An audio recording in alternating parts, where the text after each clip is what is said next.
During World War I, it was discovered that many of the chemicals for the new explosives they were working on had toxic or even lethal effects on the workers in the munitions factories. Chemicals such as dinitrophenol, or DNP, boost metabolism so much workers were found somewhere along the road after work covered in sweat, with a temperature of 106 degrees Fahrenheit, or even 109 before they die, and then even after death, their temperatures keep going up like a total body meltdown. But at subacute doses, workers claim to have grown thin to a notable extent after several months working with the chemical. That got some Stanford pharmacologists excited about the promising metabolic applications of DNP. One dose, and our resting metabolic rate jumps up 30%, an actual fat-burning drug. People started losing weight, no apparent side effects as a result of their weight-reducing treatment. On the contrary, they felt great, until thousands of people started going blind. Users started dropping dead from hyperpyrexia, fatal fever from the heat created by the burning fat. Of course, it continued to be sold. Here at last is a weight-reducing remedy that will bring a figure men admire and women envy without danger to your health or change your regular mode of living. No diet, no exercise. It did work, but the therapeutic index was razor-thin, a razor-thin difference between the effective dose and the deadly dose. It was not until thousands suffered irreversible harm that it got pulled from the market, until, of course, it was brought back by the internet for those dying to be thin. There is a way our body naturally burns fat to create heat, though. When we're born, we go from a nice tropical 98.6 in our mother's womb straight to room temperature, and we're all wet and slimy. This represents a challenge for thermoregulation, for maintaining our warm body temperature.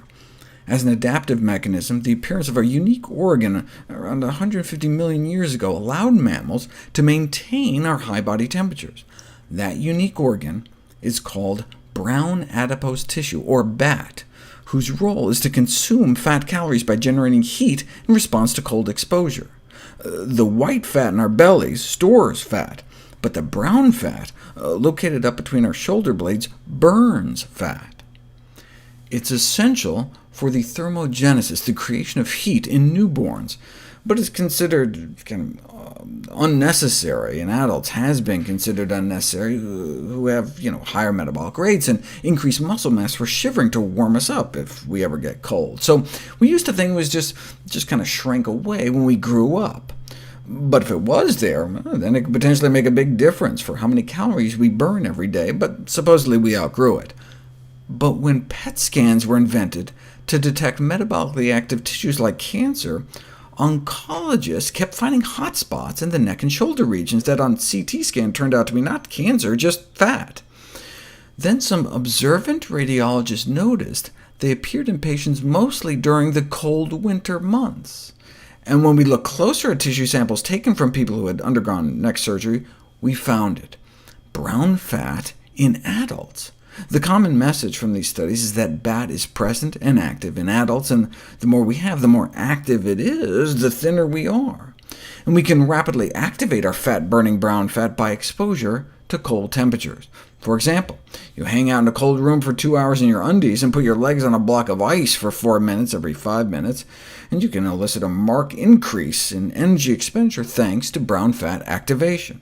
So hey, these studies point to a potential natural intervention to stimulate energy expenditure, turn down the heat, and burn calories, and reduce your carbon footprint in the process.